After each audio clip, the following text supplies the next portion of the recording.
দ্বাদশ মানৰ মৰমৰ ছাত্ৰ ছাত্ৰীসকল তোমালোক সকলোকে মোৰ ইউটিউব চেনেল এছএছ পাঠশালালৈ স্বাগতম জনাইছোঁ।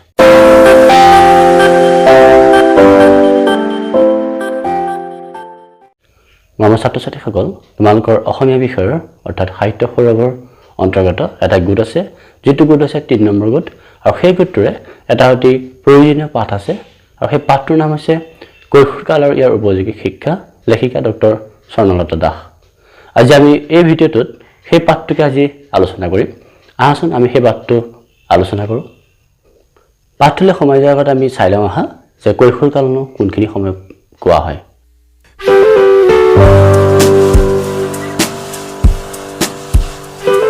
মানুহৰ গোটেই জীৱনটো বিভিন্ন স্তৰত ভাগ কৰা হৈছে। তাৰে প্ৰথম স্তৰটো হৈছে শৈশৱকাল, পাছৰ স্তৰ হৈছে বাল্যকাল, তাৰ পাছৰ স্তৰ হৈছে কৈশোৰকাল, তাৰপাছত প্ৰাপ্তবয়স্ক, তাৰপাছত বৃদ্ধকাল। এই যে কৈশোৰকাল বুলি মই উল্লেখ কৰিলোঁ, সেইখিনি হৈছে বাল্যকাল আৰু প্ৰাপ্তবয়স্কৰ মাজৰ কাল। অৰ্থাৎ আমাৰ ল'ৰা বা ছোৱালী যেতিয়া শৈশৱকাল বাল্যকাল শেষ কৰি পিছৰ স্তৰটো পায়গৈ, সেইটোকে কোৱা হয় কৈশোৰকাল বুলি। সাধাৰণতে কৈশোৰকাল 10-11 বছৰৰ পৰা আৰম্ভ কৰি 18-19 বছৰলৈকে বুলি ধৰি লোৱা হয়, কিন্তু কিছু তাৰতম্য দেখা যায়। কিছু কৈশোৰকালত কোনটো সময়ত ভৰি দিব বা কোনটো বয়সত ভৰি দিব সেইটো নিৰ্ভৰ কৰে সেই অঞ্চলটোৰ বা সেই পৰিৱেশটোৰ বা সেই দেশখনৰ জলবায়ুৰ ওপৰত, খাদ্যাভ্যাসৰ ওপৰত, কি খাদ্য খায়, কেনেকৈ খায় সেইটোৰ ওপৰত নিৰ্ভৰ কৰে, আৰু তাৰ বাহিৰেও নিৰ্ভৰ কৰে লিংগৰ ওপৰত, অৰ্থাৎ সেই ল'ৰা নে ছোৱালী। যদি ছোৱালী হয় তেন্তে আমি সাধাৰণতে গম পোৱা যায় যে ছোৱালী কৈশোৰকাল আগতেই সোমায় বা আগতেই আহে ছোৱালীৰ ক্ষেত্ৰত, কিন্তু ল'ৰাৰ ক্ষেত্ৰত কৈশোৰকাল কিছু দেৰিকৈ আহে বা পলমকৈ আহে। এই 10-11 বছৰৰ পৰা 18-19 বছৰ বয়সলৈকে যিটো কাল, সেই কালটো কৈশোৰকাল বুলি কোৱা হয়। এই কালছোৱাকে কোৱা হয় বয়সন্ধি কাল বুলিও, অৰ্থাৎ এই বাল্যকাল আৰু প্ৰাপ্তবয়স্কৰ মাজৰ কাল। এই কালছোৱাকে ৰূপান্তৰ কাল বুলিও কোৱা হয়, অৰ্থাৎ এই কালছোৱাত বা এই সময়খিনিত ল'ৰা ছোৱালীৰ বিভিন্ন ধৰণে পৰিৱৰ্তন ঘটে, শাৰীৰিকভাৱে পৰিৱৰ্তন হয়, মানসিকভাৱে পৰিৱৰ্তন হয়, বিভিন্ন ধৰণে পৰিৱৰ্তন। আমি কি কি পৰিৱৰ্তন হয় সেইবোৰ আমি পাছলৈ আলোচনা কৰিম বাৰু। এই কৈশোৰৰ কালটোৱে হৈছে দুখন জগতৰ সংযোগী কাল। বাল্যকাল আৰু প্ৰাপ্তবয়স্কৰ মাজৰ যিটো সংযোগী কাল, সেই সংযোগী কালটো হৈছে কৈশোৰকাল। সেয়েহে এই কালছোৱাত বাল্যকালৰ যিবিলাক কল্পনা থাকে, বাল্যকালত আমি যি ধৰণে বিভিন্ন ধৰণৰ কল্পনা কৰোঁ, যিবোৰ অদ্ভুত নাচুত কিছুমান কল্পনা কৰোঁ, সেই কল্পনাৰ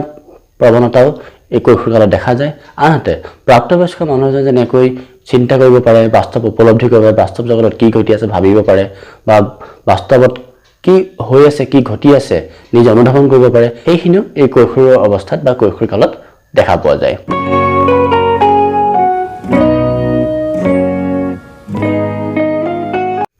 যিকোনো শিশু এটাই যেতিয়া বাল্যকালৰ মাজেৰে গৈ কৈশোৰ কালত ভৰি দিয়ে, তেতিয়া তেওঁ বিভিন্ন ধৰণৰ পৰিৱৰ্তন হয়। সেই পৰিৱৰ্তনসমূহ তোমালোকৰ পাঠ্যপুথিত ভাগ কৰি দিছে, সেই ভাগকেইটা আমি চাই লওঁ আহা। প্ৰথম ভাগটো হ'ল যে শাৰীৰিক বিকাশ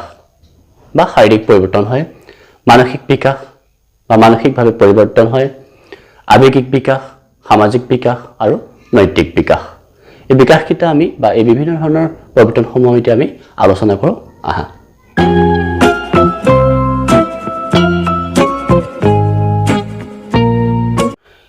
এতিয়া প্ৰথমে আলোচনা কৰোঁ শাৰীৰিক বিকাশ বা শাৰীৰিক পৰিৱৰ্তন। যে কৈশোৰকালত সোমোৱাৰ লগে লগে ল'ৰা ছোৱালী বা নাৰী আৰু পুৰুষৰ দেহৰ পাৰ্থক্য, দেহৰ গঠনৰ পাৰ্থক্য সুস্পষ্টভাৱে পৰিলক্ষিত হয়। অৰ্থাৎ ল'ৰাৰ দেহৰ গঠন যেনেকুৱা ধৰণৰ হয়, ঠিক তেনে ছোৱালীৰ গঠন নহয়, বা শাৰীৰিক গঠন তেনেকুৱা ছোৱালীৰ নহয়। অৰ্থাৎ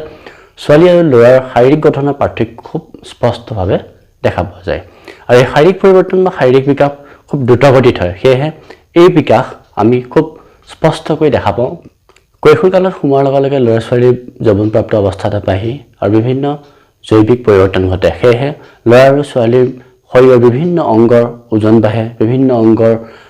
দৈৰ্ঘ্য বাঢ়ে, বিভিন্ন অংগৰ আকাৰ বৃদ্ধি হয়। অৰ্থাৎ আমি দৈহিকভাৱে বিভিন্ন পৰিৱৰ্তন দেখা পোৱা যায়।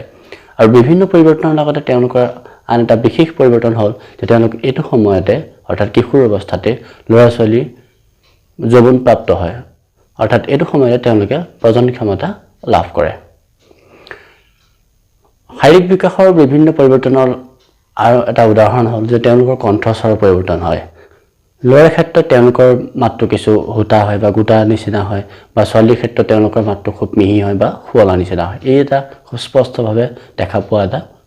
পৰিৱৰ্তন বা বিকাশ। এইটো সময়তে তেওঁলোক বিপৰীত লিংগৰ প্ৰতি আকৰ্ষিত হয়, অৰ্থাৎ তেওঁলোকৰ প্ৰেম প্ৰীতি আৰম্ভ হয়, ল'ৰাই ছোৱালীৰ প্ৰতি আকৰ্ষিত হয় বা ছোৱালী ল'ৰাৰ প্ৰতি আকৰ্ষিত হয়। সেয়েহে তেওঁলোকক এইটো সময়ত খুব ভাল ধৰণে বা খুব উচিত ধৰণেহে তেওঁলোকক শিক্ষা দিয়াৰ প্ৰয়োজন, যাতে তেওঁলোকক তাৰ পৰা সেই প্ৰেম প্ৰীতিৰ পৰা তেওঁলোকৰ মনোযোগিতা আমি আঁতৰাই আনি পঢ়া শুনা বা তেওঁলোকৰ কেৰিয়াৰৰ বিষয়ে আমি বিভিন্ন কথা যাতে সতৰ্ক কৰি দিব পাৰোঁ, বা তেওঁলোকে কোনটো কাম কৰা উচিত সেইটো যাতে আমি খুব সুন্দৰকৈ বুজাই দিব পাৰোঁ। সেয়েহে এইটো সময়ত খুব তেওঁলোকক দায়িত্ব সহকাৰে আমি মন দিব লাগে, বা তেওঁলোকৰ কথাবোৰ খুব গুৰুত্ব দি তেওঁলোকৰ পৰিৱৰ্তনসমূহক আমি গুৰুত্ব দি তেওঁলোকৰ বিকাশৰ ক্ষেত্ৰত আমি সহায় কৰিব লগা হয়।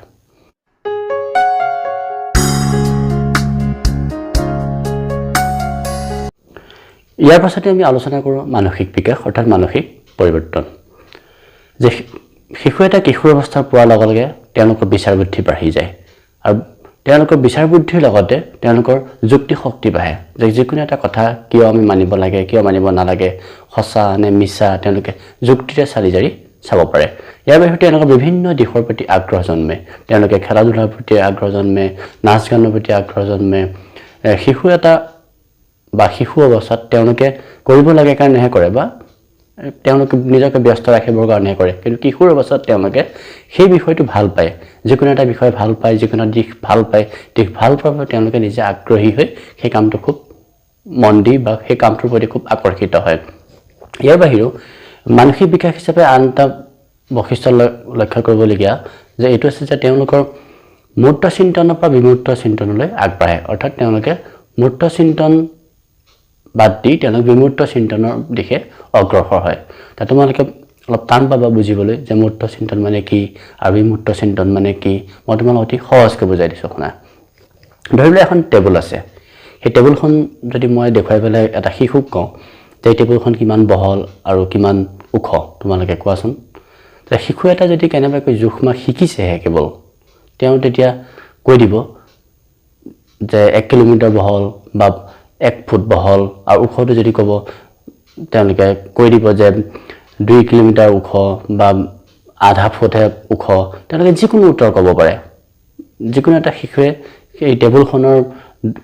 বহল বা দৈৰ্ঘ্য বা ওখ তেওঁলোকে যিকোনো ক'ব পাৰে, কাৰণ তেওঁলোকে মূৰ্ত চিন্তনত সোমাই আছে। তেওঁলোকে জুখি পেলাই ক'ব পাৰিব, যদি জুখিবলৈ শিকিছে তেওঁ জুখি পেলাই ক'ব পাৰিব। কিন্তু কিশোৰ এটাক যদি সোধা যায় যে এই টেবুলখন কিমান বহল বা কিমান দীঘল বা কিমান ওখ, তেতিয়া সেই কিশোৰটোৱে তেওঁ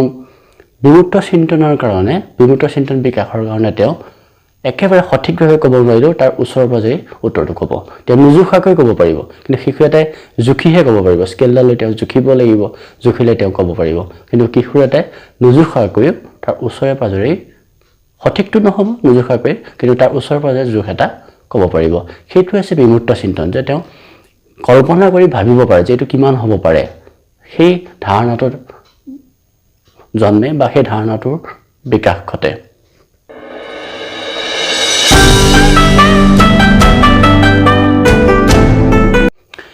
এতিয়া আমি আলোচনা কৰোঁ আৱেগিক বিকাশ। যে কৈশোৰ কালছোৱাতেই শিশু এটাৰ আৱেগিক বিকাশ খুব পূৰ্ণ গতিত লাভ কৰে, অৰ্থাৎ পূৰ্ণৰূপত এই বিকাশ লাভ কৰে। যে আৱেগিক হোৱাৰ ফলতে তেওঁলোকে নিজৰ মনটোক খুব পৰিচালিত কৰিব নোৱাৰে বা নিয়ন্ত্ৰণ কৰিব নোৱাৰে। নিয়ন্ত্ৰণ কৰিব নোৱাৰাৰ ফলত কেতিয়াবা খুব অপৰাধ কৰে, তেওঁলোকে অপৰাধ প্ৰৱণতা বৃদ্ধি হোৱা দেখা যায়। কিন্তু সেই অপৰাধ প্ৰৱণতা আমি ৰোধ কৰিব পাৰি যদিহে আমি উচিত শিক্ষা দিব পাৰোঁ। আৱেগৰ বশৱৰ্তী হৈ তেওঁলোক কেতিয়াবা খুব আশাবাদী হয়, মই অমুকটো কৰিব পাৰিম, তমুকটো হ'ব মোৰ, তেনেকৈ ভাবে। কিন্তু কেতিয়াবা খুব নিৰাশাবাদী হয় যে মোৰ দ্বাৰা আৰু একো নহ'ব। তেওঁলোকে কিবা এটা সমস্যা পালে, কিবা এটা বাধা পালে তেওঁলোকে নিৰাশাত ভোগে। সেই আশা নিৰাশাৰ মাজতে তেওঁলোক সোমায়, আৰু তেওঁলোকৰ আৱেগে যেতিয়া বেছি স্থান পায় তেওঁলোকে তেতিয়া বিদ্ৰোহ মনোভাৱ এটা লয়, যে কেতিয়াবা সমাজৰ প্ৰতি বিদ্ৰোহ লয়, কেতিয়াবা ঘৰৰ মাক দেউতাকৰ প্ৰতি বিদ্ৰোহ ভাৱাপন্ন হয়। তেওঁলোকে মাক দেউতাকৰ লগত কাজিয়া কৰিবলৈ আৰম্ভ কৰে, মাক দেউতাকক তেওঁলোকৰ কথা নুশুনা হয়, অৰ্থাৎ তেওঁলোকৰ এটা বিদ্ৰোহৰ ভাৱ এটা সৃষ্টি হয়।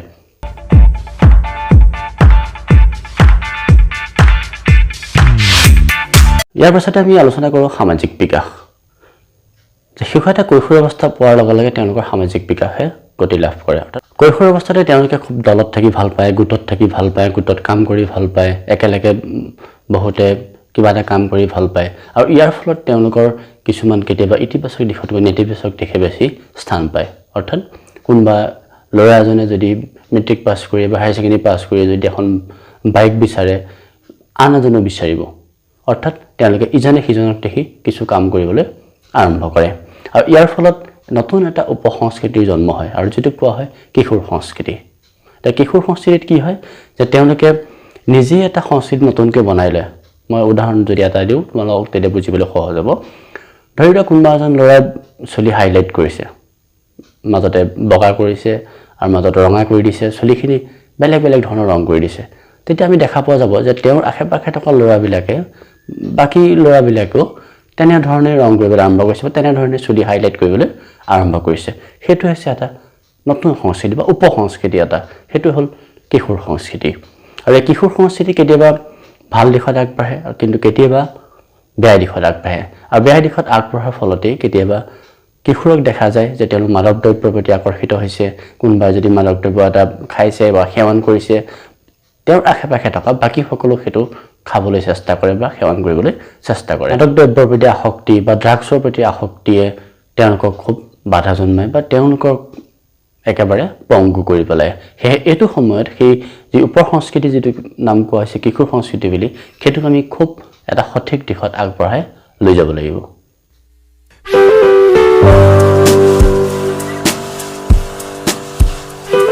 ইয়াৰ পাছতে আমি আলোচনা কৰোঁ নৈতিক বিকাশ মই আগতে কৈছোঁ যে কৈশোৰকাল সোমোৱাৰ লগে লগে তেওঁলোকৰ মানসিক বিকাশ ঘটে আৰু মানসিক বিকাশ ঘটাৰ মানে বুদ্ধি যুক্তি বিচাৰ বুদ্ধি বাঢ়ে আৰু সেইভাবে যেহেতু তেওঁলোকে যুক্তি বিবেচনায় যিকোনো কথা চাব পাৰে সেয়ে তেওঁলোকৰ নৈতিকভাৱেও কিছু পৰিৱৰ্তন হয় অৰ্থাৎ তেওঁলোকে সমাজৰ কোনটো ন্যায় কোনটো অন্যায় তেওঁলোকে বিচাৰ বুদ্ধিৰে চাব পাৰে সেয়ে তেওঁলোকে কেতিয়াবা পিতৃ মাতৃ বা বয়োজ্যেষ্ঠ সকলৰ কিছুমান কথা তেওঁলোকে মানি ল'ব নিবিচাৰে তেওঁলোকে যুক্তিৰে চালি জাৰি চায় আৰু তেওঁলোকে সদায় ন্যায় পথত যায় আৰু এই বয়সতে যেহেতু নৈতিকভাৱে বিকাশ ঘটে তেওঁলোকে সদায় নিস্বাৰ্থ হয় অৰ্থাৎ তেওঁলোকে কোনো স্বাৰ্থ নথকাকৈ যিকোনো এটা কাম কৰিবলৈ আগবাঢ়ি আহে আৰু ইয়াৰ ফলত নিজৰ দেশ প্ৰেম জাতি প্ৰেম স্বদেশ প্ৰেম বা সামাজিক দায়বদ্ধতা এটা গঢ় লৈ উঠে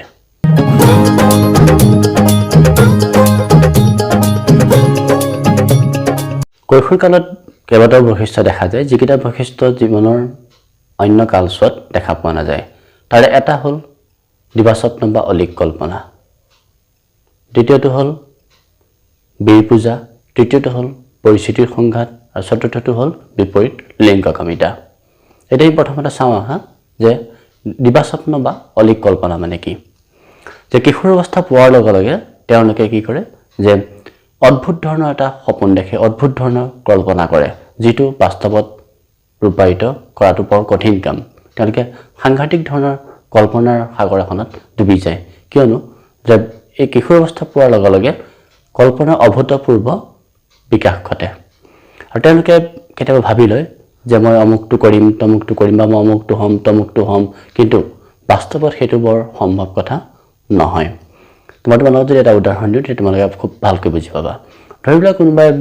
আমাৰ বিহু ফাংচন এখন চাই আছে তাত কোনোবা গায়ক এজনে বা গায়িকা এগৰাকী খুব সুন্দৰকৈ গীত পৰিৱেশন কৰি আছে তেতিয়া কিশোৰ এটা যদি এই ফাংচনখন চাই থাকে তেতিয়া তেওঁ ভাবি ল'ব যে মই এনেকুৱা এটা গায়ক হ'ম বা মই এনেকুৱা এগৰাকী গায়িকা হ'ম মই খুব মানুহক আকৰ্ষিত কৰি মানুহে মোক খুব বাহবা দিব তেওঁলোকে তেনেকুৱা এটা কল্পনা কৰি ল'ব কিন্তু সেইটো বাস্তৱত আসলে হ'বনে নহয় অৰ্থাৎ তেওঁ গান শিকিছে নে নাই বা তেওঁ গান গাব জানে নে নাজানে সেইটো কিন্তু তেওঁ উপলব্ধি কৰি নাচায় এই নেতিবাচক দিশ আছে যদিও কিন্তু দিবাস্বপ্ন বা অলিক কল্পনাৰ যোগাত্মক দিশো আছে কাৰণ তেওঁলোকে ভিন্ন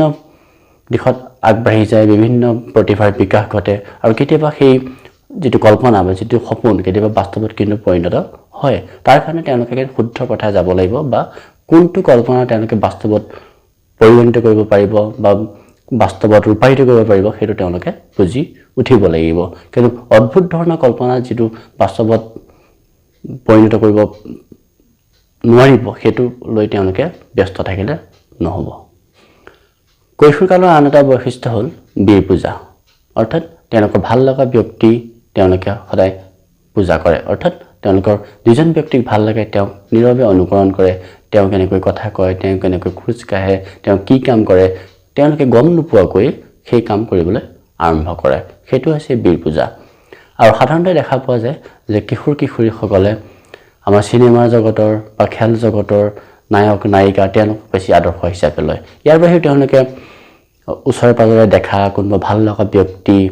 তেওঁলোকে খুব আদৰ্শ হিচাপে মানি লৈছে তেওঁলোককো তেওঁলোকে অনুকৰণ কৰিব পাৰে কৈশোৰকালৰ তৃতীয়টো বৈশিষ্ট্য হ'ল যে পৰিস্থিতিৰ সংঘাত অৰ্থাৎ আইডেণ্টিটি ক্ৰাইচিছ পৰিস্থিতিৰ সংঘাত মানে হ'ল যে তেওঁলোকে যিহেতু নৈতিকভাৱে পূৰ্ণ বিকাশ লাভ কৰে অৰ্থাৎ তেওঁলোকৰ পূৰ্ণ বিকাশ ঘটে নৈতিকভাৱে আৰু তেওঁলোকৰ যুক্তি বিচাৰ বুদ্ধি বাঢ়ি যায় তেওঁলোকে যুক্তিবাদী হয় তেওঁলোকে ন্যায়ৰ হকে সদায় যুঁজিবলৈ চেষ্টা কৰে সেয়েহে তেওঁলোকে সমাজৰ লগত কেতিয়াবা খাপ খাব নোৱাৰা হয় ঘৰখনৰ লগত মিলিব নোৱাৰা হয় তেতিয়া তেওঁলোকে ভাবে যে তেওঁলোকৰ কথাৰ কোনো গুৰুত্ব নাই বা তেওঁলোকৰ সমাজত কোনো গুৰুত্ব নাই তেওঁলোকৰ নিজৰ ঘৰখনতে তেওঁলোকৰ স্থান নাই তেতিয়া তেওঁলোকে পৰিস্থিতি সংঘাতত ভোগে অৰ্থাৎ নিজৰ পৰিচয় কি নিজে তেওঁলোক কি সেইটো তেওঁলোকে নিজে বিচাৰি উলিয়াব নোৱাৰাৰ কাৰণে তেওঁলোকে নিজেনো কি বুজি নোপোৱাৰ বাবে যে মই কোনটো কাম কৰিব লাগে কোনটো কাম কৰিব নালাগে তেওঁলোকে বিচাৰ কৰি চাব নোৱাৰাৰ ফলত কেতিয়াবা অপ্ৰীতিকৰ ঘটনাও হোৱা দেখা যায় কিন্তু এই পৰিস্থিতিৰ সংঘাত বা আইডেণ্টিটি ক্ৰাইচিছ যে সদায় নেতিবাচক বা ঋণাত্মক দিশ আছে তেনে নহয় ইয়াৰ যোগাত্মক দিশো আছে বা ইতিবাচক দিশো আছে কিয়নো তেওঁলোকে নিজকে সমাজত চিনাকি দিব নোৱাৰে কাৰণ পৰিস্থিতিৰ সংঘাত তেওঁলোকে নিজকে পৰিচয় দিব নোৱাৰে তেওঁলোকে সমাজত তেওঁলোকৰ কি স্থান বুজি নাপায় বা ঘৰখনত তেওঁলোকৰ কি মূল্য বুজি নোপোৱাৰ ফলত তেওঁলোকে বিচাৰে যে মোক মানুহে জানক বা মোক সমাজে চিনি পাওক তাৰ কাৰণে তেওঁলোকে নতুন সমাজ এখন সৃষ্টি কৰাৰ ক্ষেত্ৰত কিন্তু কেতিয়াবা জোৱাৰৰ সৃষ্টি কৰিব পাৰে কৈশোৰকালৰ চতুৰ্থ বৈশিষ্ট্যটো হ'ল বিপৰীত লিংগকামিতা আমি আগতে এবাৰ আলোচনা কৰিছোঁ শাৰীৰিক বিকাশৰ ক্ষেত্ৰত অৰ্থাৎ তেওঁলোকে বিপৰীত লিংগৰ প্ৰতি আকৰ্ষিত হয় ল'ৰা ছোৱালীৰ প্ৰতি ছোৱালী ল'ৰাৰ প্ৰতি আকৰ্ষিত হয় অৰ্থাৎ তেওঁলোক প্ৰেম প্ৰীতি কৰিবলৈ আৰম্ভ কৰে এইটো সময়ত আমি খুব সতৰ্কভাৱে তেওঁলোকক উচিত শিক্ষা দিব লাগিব যাতে তেওঁলোকে তাৰ পৰা মনটো আন কামত লগাব পাৰে বা তেওঁলোকে সেই প্ৰেম প্ৰীতিত ব্যস্ত নাথাকি তেওঁলোকে কোনবোৰ কাম কৰিব লাগে তাত যাতে মনোনিৱেশ কৰিব পাৰে তাৰ ক্ষেত্ৰত আমি যথেষ্ট সাৱধানতা ল'ব লগা হয়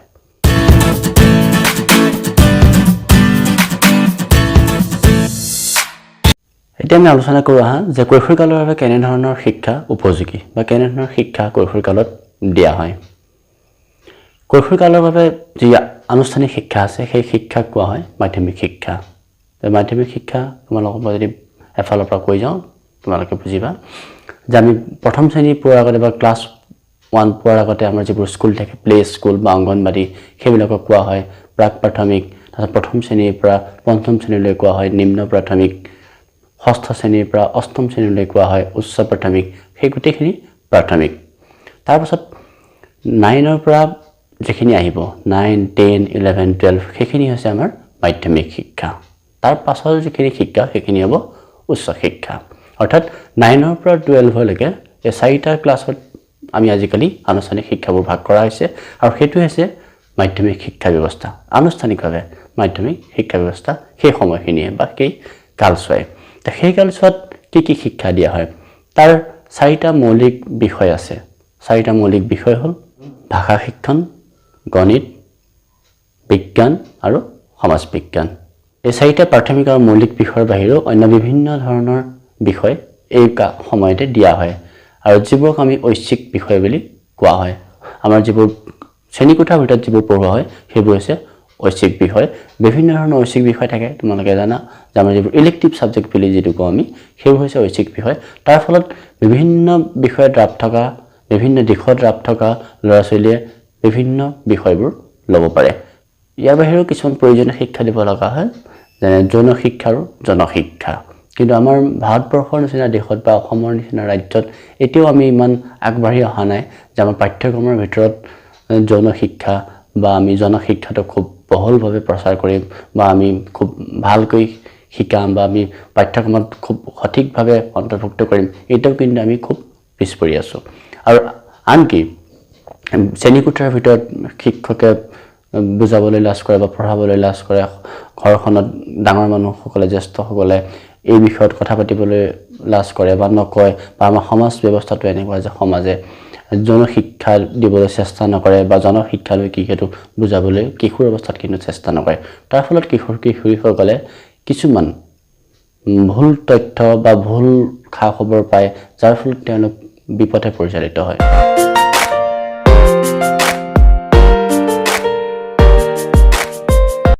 এই মাধ্যমিক স্তৰ শিক্ষা ব্যৱস্থাৰ বিশেষত্ব আছে তোমালোকৰ পাঠ্যপুথিত দুটা বিশেষত্ব উল্লেখ কৰা আছে আমি সেই দুটা বিশেষত্বনো কি চাই লওঁ আহা মাধ্যমিক স্তৰ শিক্ষাৰ বিশেষত্ব প্ৰথমতে মাধ্যমিক স্তৰ কোনো বিশেষীকৰণ পাঠ্যক্ৰম নাই মানৱ জাতিৰ বৃহত্তৰ অভিৰুচি অনুসাৰে পাঠ্যক্ৰমৰ পৰিসৰ বহলাই সাধাৰণ শিক্ষা এই স্তৰতেই দিব পাৰি দ্বিতীয়তে মাধ্যমিক স্তৰৰ শিক্ষাত শিক্ষা প্ৰতিষ্ঠানৰ বিভিন্নতা অপৰ্যাপ্ত ঐচ্ছিক বিষয় প্ৰৱৰ্তন বিদ্যালয় পৰিয়ালৰ মাজত যোগসূত্ৰ স্থাপন আদিৰ ক্ষেত্ৰত গুৰুত্ব প্ৰদান কৰা হয়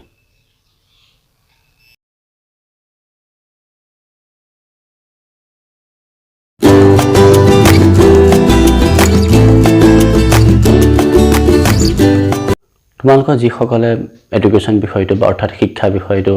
পঢ়া শুনা কৰিছে তোমালোকে ইতিমধ্যে জানাই যে আমাৰ শিক্ষা ব্যৱস্থাক লৈ বা শিক্ষা ব্যৱস্থা আমি কেনেকৈ শুধৰাব লাগে শিক্ষা ব্যৱস্থা আমি কেনেধৰণৰ কৰিব লাগে কোনটো স্তৰৰ কাৰণে কেনেধৰণৰ শিক্ষা দিব লাগে তাৰ বাবে স্বাধীনতা কালৰ পৰাই বিভিন্ন ধৰণৰ আয়োগ বা কমিশ্যনসমূহ গঠন হৈ আহিছে তাৰে কেইখনমান আয়োগৰ কথা তোমালোকৰ পাঠ্যপুথিত অন্তৰ্ভুক্ত কৰা হৈছে আমি চাই লওঁ আহা কোনখন আয়োগেনো মাধ্যমিক স্তৰৰ শিক্ষা ব্যৱস্থা কেনে হ'ব লাগে কি ধৰণে কৈছে চাই লওঁ আহা মাধ্যমিক শিক্ষা আয়োগ 1952-53 এই শিক্ষা আয়োগে মাধ্যমিক শিক্ষাৰ তিনিটা লক্ষ্যৰ বিষয়ে উনুকি আছে তাৰ প্ৰথমটো হ'ল দেশৰ সমসাময়িক ৰাজনৈতিক সামাজিক বা অৰ্থনৈতিক সমস্যাৰ পটভূমিত বৰ্তমান আৰু ভৱিষ্যতৰ দাবী পূৰাব পৰাকৈ শিক্ষা ব্যৱস্থাক গঢ় দিয়া 2 নম্বৰ ধৰ্মনিৰপেক্ষ দেশৰ সুনাগৰিক হিচাপে প্ৰয়োজনীয় গুণ আয়ত্ত কৰি অৰ্থনৈতিক অগ্ৰগতিত সহায় কৰা 3 নম্বৰ জাতীয় সংহতিৰ বিকাশ সাধন কৰা ৰাষ্ট্ৰীয় শিক্ষা নীতি 1986 এই আয়োগে শিক্ষাক বৃত্তিমুখীকৰণৰ বাবে বহুকেইটা পৰামৰ্শ আগবঢ়ায় উক্ত আয়োগে দেশৰ জনশক্তিক অৰ্থনৈতিক বিকাশক আগবঢ়াই নিবৰ বাবেও বহুকেইটা পৰামৰ্শ আগবঢ়ায় আন্তঃৰাষ্ট্ৰীয় শিক্ষা আয়োগ 1996 এই আয়োগে মাধ্যমিক শিক্ষাক জীৱনৰ আদিমোজা বুলি অভিহিত কৰিছে ৰাষ্ট্ৰীয় শিক্ষা গৱেষণা আৰু প্ৰশিক্ষণ পৰিষদ এই পৰিষদে প্ৰস্তুত কৰা জাতীয় গাঁথনি 2005 পৰামৰ্শ মতে স্কুলত প্ৰদান কৰা জ্ঞানে বাহিৰৰ জগতখনৰ লগত ছাত্ৰ ছাত্ৰীৰ মনৰ সংযোগ স্থাপন কৰিব লাগে এই পাঠটোৰ একেবাৰে শেষৰ পেৰাগ্ৰাফটো অতি গুৰুত্বপূৰ্ণ তাত কোৱা হৈছে যে বিশ্বায়ন কি অৰ্থাৎ গোলকীকৰণ কি অৰ্থাৎ গ্লোবালাইজেশ্যন মানে কি তাত খুব সুন্দৰভাৱে কোৱা হৈছে আমি চাই লওঁ হা গোলকীকৰণ মানে কি বা বিশ্বায়ন মানে কি বা গ্লোবালাইজেশ্যন মানে কি বিশ্বায়ন গোলকীকৰণ বা গ্লোবালাইজেশ্যন বৰ্তমান সময়ত বিজ্ঞান আৰু প্ৰযুক্তিবিদ্যাৰ দ্ৰুত বিকাশৰ ফলত আমাৰ বিশ্বখন এখন ক্ষুদ্ৰ গাঁৱলৈ পৰিৱৰ্তন হৈছে তথ্য প্ৰযুক্তিৰ অভাৱনীয় প্ৰচাৰ প্ৰসাৰৰ বাবে জনসংযোগ অতি সহজ হৈ পৰিছে এই সংযোগৰ বিভিন্ন মাধ্যমসমূহ শিক্ষাৰ মাধ্যম হৈ পৰিছে চলচ্চিত্ৰ অনাতাঁৰ দূৰদৰ্শন ইণ্টাৰনেট আদি বিজ্ঞানৰ আহিলাসমূহে সমাজত জনপ্ৰিয়তাৰ লগতে এক উল্লেখযোগ্য স্থান লাভ কৰিছে এইবোৰৰ দ্বাৰা বিশ্বৰ ভিন্ন প্ৰান্তৰ খা খবৰ মানুহে ঘৰতে বহি হাতৰ মুঠিতে পাবলৈ সক্ষম হৈছে